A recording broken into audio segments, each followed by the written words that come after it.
साथियों नमस्कार, मैं विनय स्वागत करता हूं आप सभी लोगों का अपने YouTube channel our past and future पर।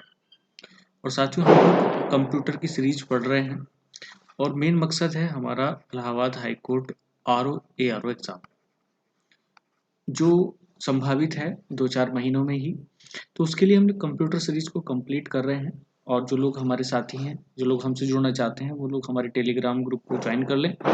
टेलीग्राम का लिंक मैं नीचे डिस्क्रिप्शन बॉक्स में डाल रहा हूँ, तो वहाँ से जाकर के आप लोग डेली प्रैक्टिस कर सकते हैं कंप्यूटर की भी और इंग्लिश की भी। तो आज जो हम पढ़ने वाले हैं वो है कंप्यूटर जनरेशन। तो आपको पता है कि मॉडर्न में अभी 5 जनरेशन आ चुकी है, 5वीं पीढ़ी। तो हम लोग एक एक करके चर्चा करने वाले हैं। तो चलिएगा, कंप्यूटर जनरेशन हम लोग सीखें उससे पहले हम लोग एक थोड़ी सी चीज़ सीखने वाले हैं जो आधार बनती है या बेसिक बनती है किसके लिए, कंप्यूटर जनरेशन के लिए। क्योंकि एक जनरेशन के बाद दूसरी जनरेशन में बहुत सारे परिवर्तन हुए और मूल जो परिवर्तन हुए वो हुए प्रोसेसर को लेकर के, उसमें जो प्रयोग होने वाली डिवाइसेस थी उसको लेकर के। तो सबसे पहले क्या होता था, कंप्यूटर में वैक्यूम ट्यूब इस्तेमाल होती थी, जिसे आप लोग दूसरा नाम भी दे सकते हैं वाल्व, जिसको बाल्ब भी बोलते थे। लेकिन इस वैक्यूम ट्यूब के साथ बहुत सारी प्रॉब्लम थी और मेन बात थी साइज को लेकर के। साइज बड़ा होता था, बल्कि होता था, तो इसको रखने में, एडजस्ट करने में बहुत दिक्कत होती थी। इसके बाद इसको कन्वर्ट करके यानी कि चेंज करके कौन सी चीज़ आई, ट्रांजिस्टर। तो ट्रांजिस्टर आप देखेंगे कि एक डिवाइस होती थी जो सिलिकॉन या जर्मेनियम, जो सेमी कंडक्टर्स हैं, सेमी कंडक्टर्स, तो जो सेमी कंडक्टर्स हैं सिलिकॉन और जर्मेनियम जैसे, उसको आधार बना करके एक डिवाइस तैयार की गई जिसे आप लोग ट्रांजिस्टर कहते हैं। ये भी एक बड़ी डिवाइस थी और इसके बाद हुआ इंटीग्रेशन शुरू। ये आपको ध्यान रखना है साथियों। तो इसलिए ये पहले आधार पे, ये फर्स्ट जनरेशन के कंप्यूटर, सेकंड जनरेशन के कंप्यूटर, बस इसी आधार पे आप लोग कंप्यूटर की जनरेशन पढ़ते जाएंगे। दूसरी जनरेशन के बाद क्या हुआ, इंटीग्रेशन शुरू हुआ। इंटीग्रेशन समझ लें आप तो आगे की चीज़ें आपको समझ में आ जाएगी। इंटीग्रेशन का मतलब होता है कि सारी चीज़ों को जो अलग अलग मिल रही थी उन सबको एक ही चीज़ पर या एक ही जगह एडजस्ट करने का नाम है इंटीग्रेशन करना। इंटीग्रेट करना मतलब सबको एक जगह छोड़ना। इंटीग्रेशन किस किस चीज़ का, जैसे आप लोग देखेंगे कि रेजिस्टेंस होते थे, रेजिस्टेंस हो गए, या फिर ट्रांजिस्टर्स ही हो गए, ट्रांजिस्टर्स, या फिर कैपेसिटर्स हो गए। तो ऐसी ऐसी बहुत सारी छोटी छोटी चीज़ें थी जो अलग अलग वर्क करती थी। लेकिन अब क्या किया गया, इंटीग्रेशन की वजह से इन सभी को एक ही चिप पर, जिसे हम लोग आईसी बोलते हैं, आईसी का मतलब इंटीग्रेटेड चिप्स या circuit, CUR, integrated, CIRCUIT, integrated circuit. Integrated circuit इसको इसी वजह से कहा गया क्योंकि ये कहीं सारी चीज़ें जो अलग अलग हो रही थी उसका इंटीग्रेशन किया गया था। रेजिस्टेंस अब इसी चिप पे मिलेंगे, ट्रांजिस्टर इसी चिप पे मिलेंगे और कैपेसिटर भी इसी चिप पर मिलने वाले थे। तो आप देखेंगे कि ट्रांजिस्टर भी सिलिकॉन जर्मेनियम के बने होते थे सेमीकंडक्टर्स के, और आईसी भी सेमीकंडक्टर्स की ही बनी होती है। तो सेमीकंडक्टर्स, लेकिन अंतर क्या है कि आईसी एक इंटीग्रेशन है कई सारी चीज़ों का, जिसमें ट्रांजिस्टर भी एक हिस्सा है। तो अब जो बहुत बड़े इंटीग्रेशन हो रहे हैं, ULSI या VLSI, तो उसमें क्या है कि बहुत बहुत सारे, बल्कि करोड़ों की संख्या में भी इंटीग्रेशन हो रहे हैं।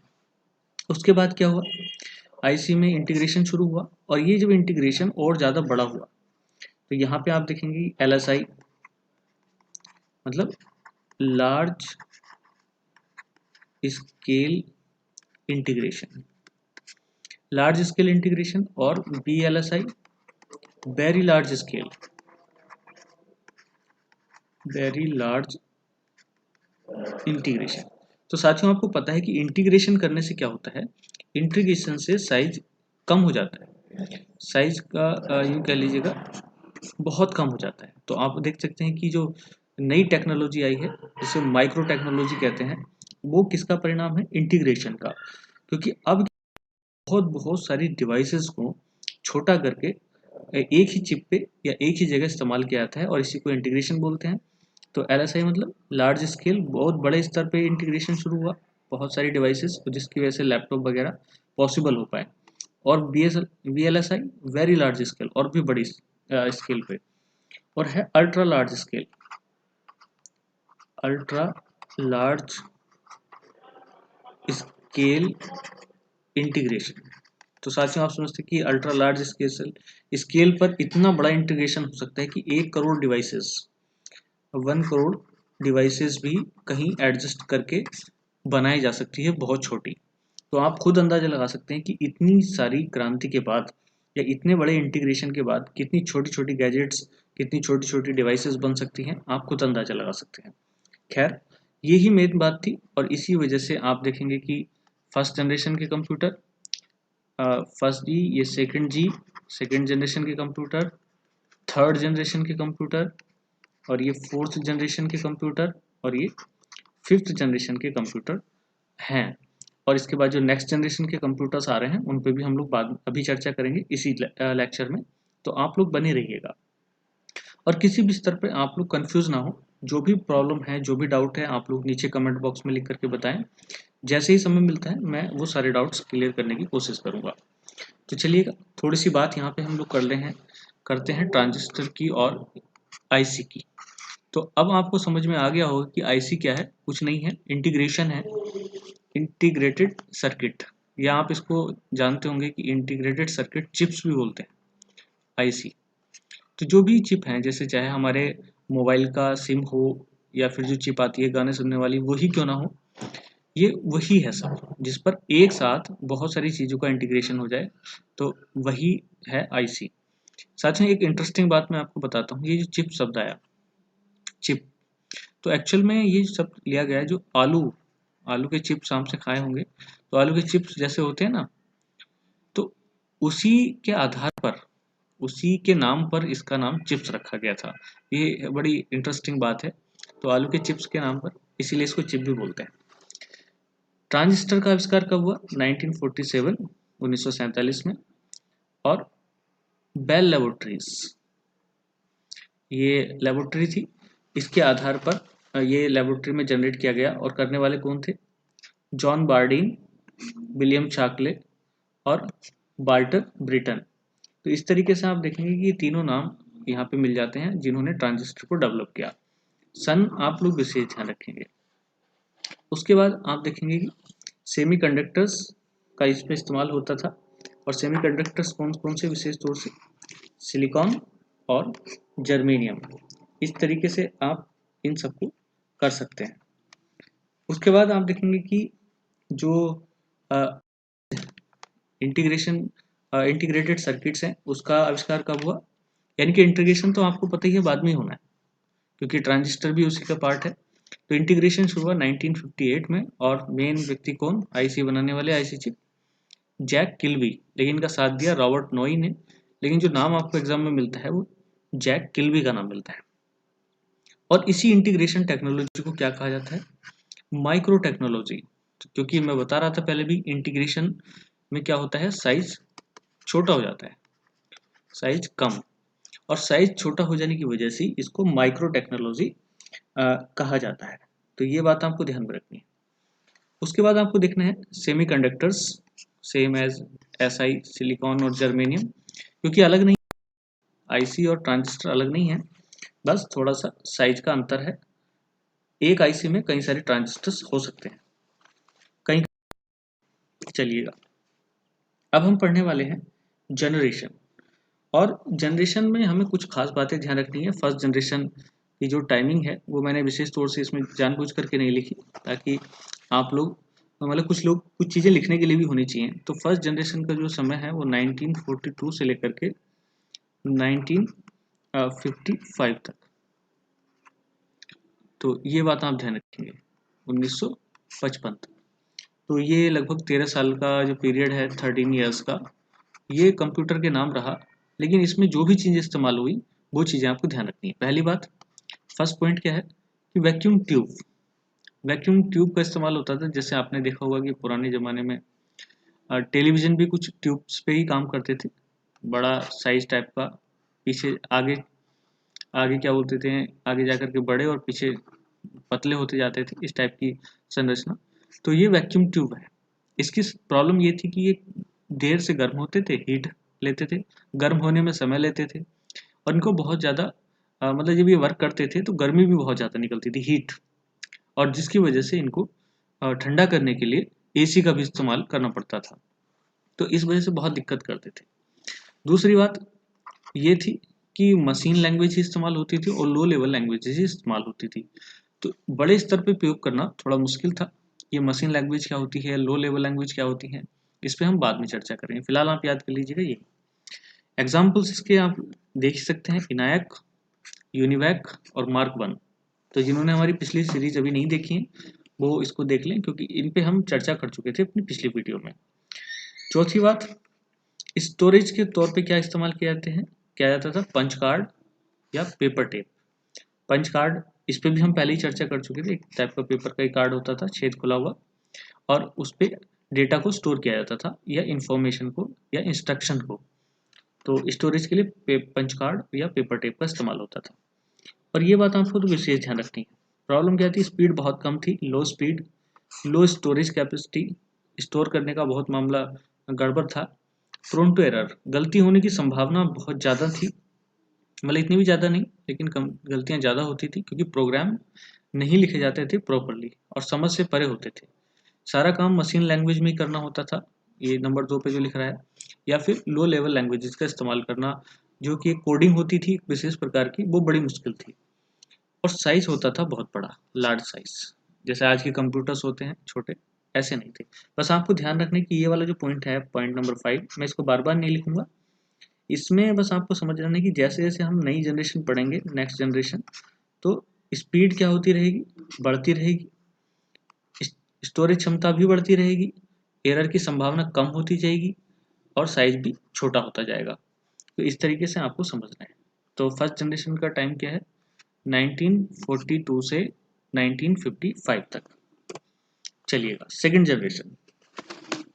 सेकंड जनरेशन में हम लोग पहले सबसे जो इम्पोर्टेंट बात है वो है 1955, यानी कि समय 1955 से लेकर के 1964।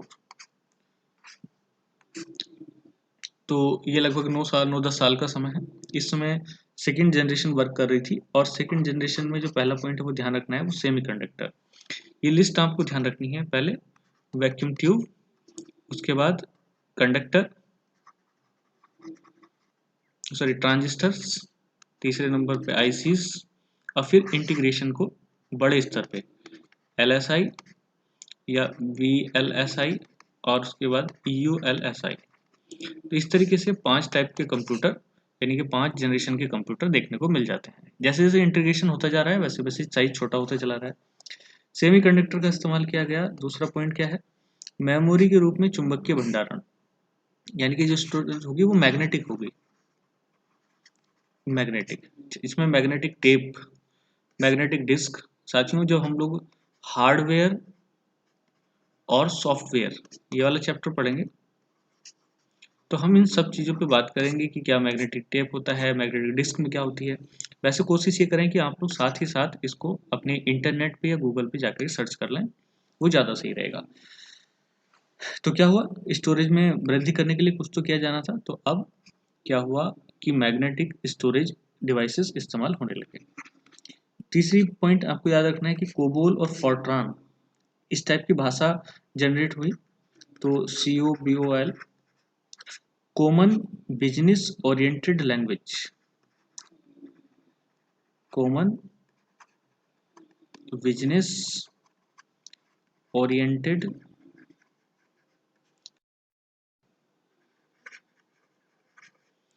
तो अब क्या हुआ, एक चीज ये भी आई, थर्ड पॉइंट ये भी बताता है कि इस समय जो इस्तेमाल हुआ कंप्यूटर का वो कैसा हुआ, कमर्शियली।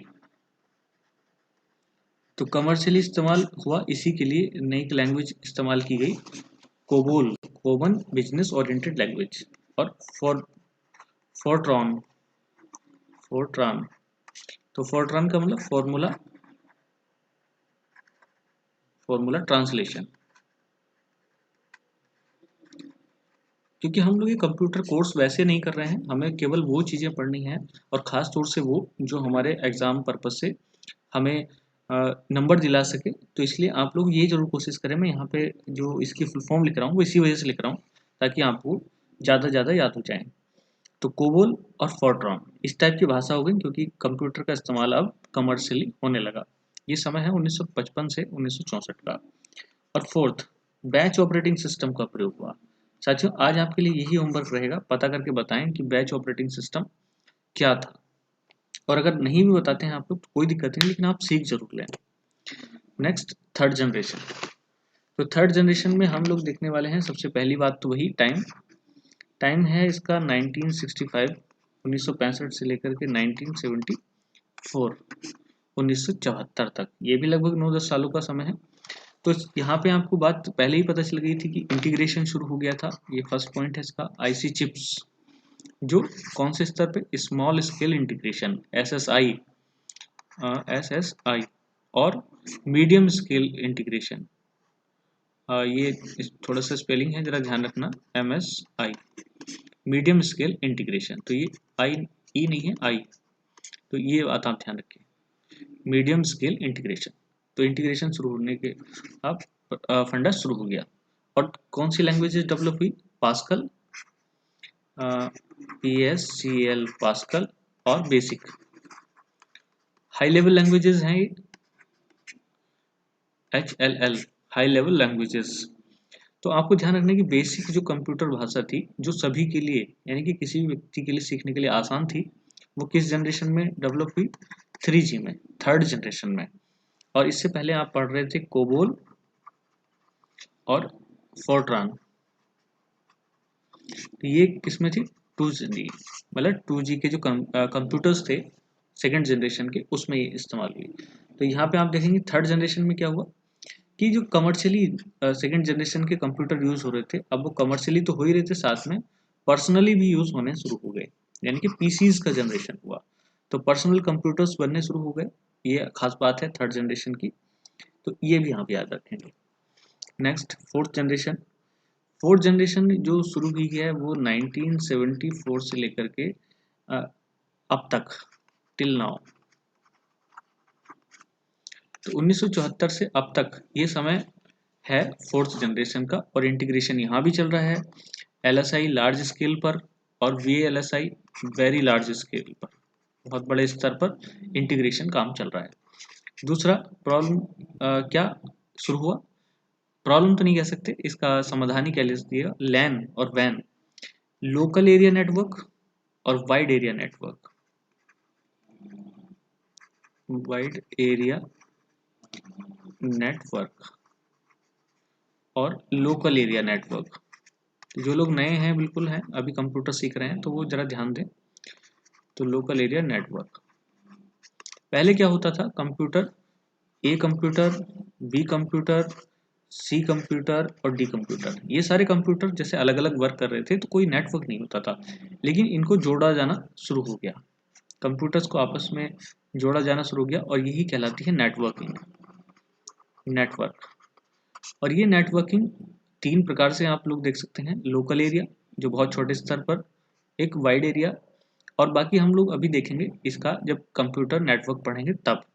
तो कौन कौन से स्तर पे काम हो रही है, लैन, मैन और वैन, तीन तरीके से होती है, एक और है मैन। तो अगर पॉसिबल हो तो आप लोग मैन की फुल फॉर्म नीचे कमेंट बॉक्स में लिख करके जरूर बताइएगा। Third, graphic user interface, GUI, इसका इस्तेमाल हुआ, और ये थी सबसे स्पेशल बात। एक शब्द आता है इंटरफेस। इंटरफेस होता है साथियों की जो कंप्यूटर है, कंप्यूटर और यूजर, जैसे हम कंप्यूटर पे काम कर रहे हैं और कंप्यूटर, तो कंप्यूटर और हमारे बीच यानी कि यूजर के बीच जो एक बीच का सेक्शन है या बीच की जो विंडो है, उसको हम लोग कहते हैं GUI। तो पहले क्या करना होता था, हमें सारे काम कमांड दे करके कराने पड़ते थे, उसके लिए कोई साइन नहीं था, कोई कुछ नहीं था। अब हम क्या करते हैं, जो बाहर बना हुआ था है जैसे ये माय कंप्यूटर लिखा हुआ बना हुआ आ गया, या कुछ और पिक्चर बनी हो गई यहाँ फोटोज या, तो हर चीज़ को ग्राफिक तौर पे, तो देखो ये ग्राफिक बने हुए हैं, यहाँ भी ग्राफिक बने हुए हैं।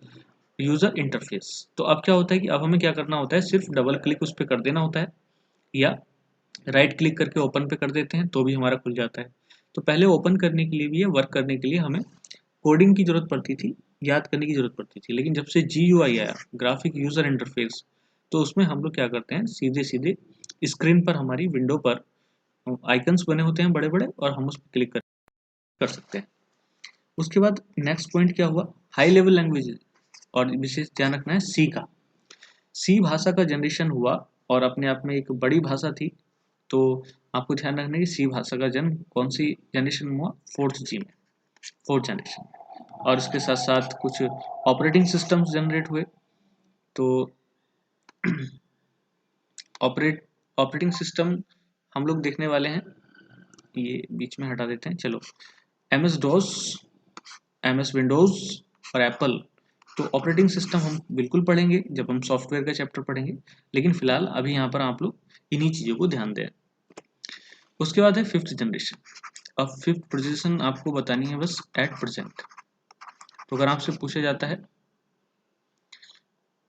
एक सेकेंड थोड़ा सा वेट करिएगा, तो अभी फिलहाल आप लोग ध्यान रखें उस चीज़ का कि जो अभी जनरेशन चल रही है कंप्यूटर की, वो हमारी कौन सी चल रही है एट प्रेजेंट में, वो चल रही है हमारी 5th जनरेशन, ये वाली।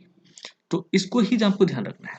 और इसमें क्या क्या हुआ, इसमें हो रहा है पहली बात ULSI, very ultra large scale पे इंटीग्रेशन, बहुत बहुत सारी, मैं बता भी चुका था कि 1 करोड़ डिवाइसेस एक ही चिप पे एडजस्ट कर दी जाती हैं, और साइज इतना मिनिमाइज हो जाता है बहुत ज़्यादा। उसके बाद ऑप्टिकल डिस्क पे काम हो रहा है, CDs, DVDs, मतलब हर कुछ ऑप्टिकल फाइबर पे वर्क हो रहा है हर चीज़ का। तो ये सारी चीज़ें आपको ध्यान रखनी है। और तीसरी, ये स्टोरेज के लिए है, अब तो इसकी भी रिप्लेसमेंट हो गया है, तो आप इसमें देख सकते हैं कि माइक्रोचिप्स आ गई हैं, तो इसकी भी ज़रूरत नहीं पड़ती, पेन ड्राइव वगैरह, और बहुत सारी चीज़ें हैं डेटा स्टोर करने के लिए। और ईमेल, वर्ल्ड वाइड वेव, जिसे WWW आप बोलते हैं, वर्ल्ड वाइड वेव का इस्तेमाल हुआ, और ये इसके आविष्कारक कौन है, टिम बर्नर्स ली। तो ये आपको ध्यान रखना है, और हो सके तो ये बताएं कि टिम बर्नर्स ली कहाँ से थे, ये नीचे पॉइंट में लिख करके आप बताएं टिम बर्नर्स ली। और ईमेल के आविष्कारक कौन है, डिस्कवर ऑफ ईमेल। ये तो कोई इतना जरूरी नहीं कि कहाँ से थे, लेकिन आप ईमेल के जो डेवलपर हैं वो जरूर बताएं, तो ये आपके लिए होमवर्क रहेगा। ईमेल के डेवलपर आप नीचे लिख करके बताएं। और साथियों, अगर आप लोग वीडियो को देख रहे हैं तो बिल्कुल जुड़ जाइएगा, क्योंकि हमारे पास समय बिल्कुल भी नहीं, और अगर आप लूज करते हैं पॉइंट यहाँ पे, तो आप यहीं पे नंबर अपने गवा देंगे। नेक्स्ट जनरेशन के जो कंप्यूटर्स हैं, कुछ नए कंप्यूटर्स देखें आप, नैनो कंप्यूटर सेम है, जो इंटीग्रेशन पे काम हो रहा है, और इंटीग्रेशन जब बहुत हो जाता है तो नैनो कंप्यूटर्स ही आने वाले हैं, बहुत छोटा साइज, जिसमें आप लोग देख सकते हैं लैपटॉप ये इस टाइप से, और भी बहुत छोटे गैजेट्स जो हमें अपने अलग अलग दिनों में या दैनिक जीवन में काम करते हुए मिल जाएंगे, ये सारी चीज़ें। क्वांटम कंप्यूटर, कोशिश ये है कि मानव मस्तिष्क से भी बहुत तेज कंप्यूटर डेवलप किया जाए, जो कहीं ज़्यादा कैलकुलेट करने में कर सकता हो, उसे हम लोग क्वांटम कंप्यूटर कहेंगे। ये भी एक थ्योरी है। और ध्यान रखें कि वैसे हम लोग मेमोरी को जो मापते हैं, वो हमें किस में नापते हैं, बिट। कंप्यूटर में मेमोरी नापने के लिए सबसे छोटी इकाई है बिट, लेकिन क्वांटम कंप्यूटर में जो मेमोरी यूनिट है वो क्या है, क्यूबिट। तो क्यूबिट मतलब क्वांटम बिट, समझ गए होंगे, क्वांटम से क्यू लिया गया और बिट तो ये है ही। तो क्वांटम बिट किसकी इकाई है, क्वांटम कंप्यूटर की सबसेट। DNA कंप्यूटर या बायो कंप्यूटर, आपने पढ़ा होगा कि बायो चिप्स इस्तेमाल हो रही हैं, बायो चिप्स बन रही हैं, बायो कंप्यूटर्स बन रहे हैं। तो जो मानव जीवित पदार्थ, जिसे आप लोग प्रोटीन बोलते हैं, प्रोटीन पर बेस्ड उपकरण बन रहे हैं, प्रोटीन चिप्स बन रही हैं, तो उसी पे बेस्ड कंप्यूटर होंगे नेक्स्ट जनरेशन के बायो कंप्यूटर्स। ऐसे ही पदार्थ की केमिकल प्रॉपर्टीज पर या रासायनिक गुणों पर आधारित जो कंप्यूटर बनेंगे, वो केमिकल कंप्यूटर्स कहलाए जाएंगे। नोट पॉइंट कुछ याद कर लीजिएगा, साथ में मैं निकाल करके रखे हैं। वो ये है, असेंबली लैंग्वेज का आविष्कार कब हुआ? 1952। असेंबली लैंग्वेज, और ये किसने किया? Grace hopper. तो अभी आप पढ़ेंगे कि मशीन लैंग्वेज, असेंबली लैंग्वेज और हाई लेवल लैंग्वेज। तो अभी पढ़ेंगे सब, बाद में भाषाएं तो कैसे चेंज होती हैं भाषाएं एक दूसरे में। तो असेंबली लैंग्वेज 1952 ग्रेस हॉपर। उसके बाद कोबोल एंड फोर्ट्रॉन उच्च स्तरीय भाषाएं किसने डेवलप की? IBM। IBM में पहले भी होमवर्क दे चुका हूँ आपको, आज फिर दोबारा से आगे है IBM। तो IBM का भी आपका होमवर्क रहेगा, ये आप लोग याद करें और जरूर करें। COBOL common business oriental language और FORTRAN formula translation. Microprocessor का विकास ME हॉफ ने किया 1971 में। माइक्रो प्रोसेसर कुछ नहीं है, एक प्रकार का ये भी इंटीग्रेशन है। तो इंटीग्रेटेड सर्किट तैयार किए जाते हैं, सर्किट मतलब एक परिपथ जिसमें इलेक्ट्रिसिटी इधर से उधर या डेटा इधर से उधर जाने के लिए सर्किट बनाया जाता है, वही है। और बहुत सारी डिवाइसेस इस पर इस्तेमाल की जाती हैं। तो मैं उम्मीद करता हूँ कि ये सारी चीज़ें आपको समझ में आई होंगी, और हमारी वीडियो में आज इतना ही है। तो ये चैप्टर लगभग कंप्लीट हुआ। अभी हम कंप्यूटर के टाइप्स पढ़ने वाले हैं। ये हमने जनरेशन पढ़ी, अगली वीडियो में हम कंप्यूटर के टाइप्स पढ़ेंगे, और उसके बाद ये चैप्टर खत्म हो जाएगा और फिर नेक्स्ट चैप्टर पे हम वर्क करेंगे। तो आप लोग हमारे साथ बने रहिएगा। आज की वीडियो में इतना ही है। जय हिंद।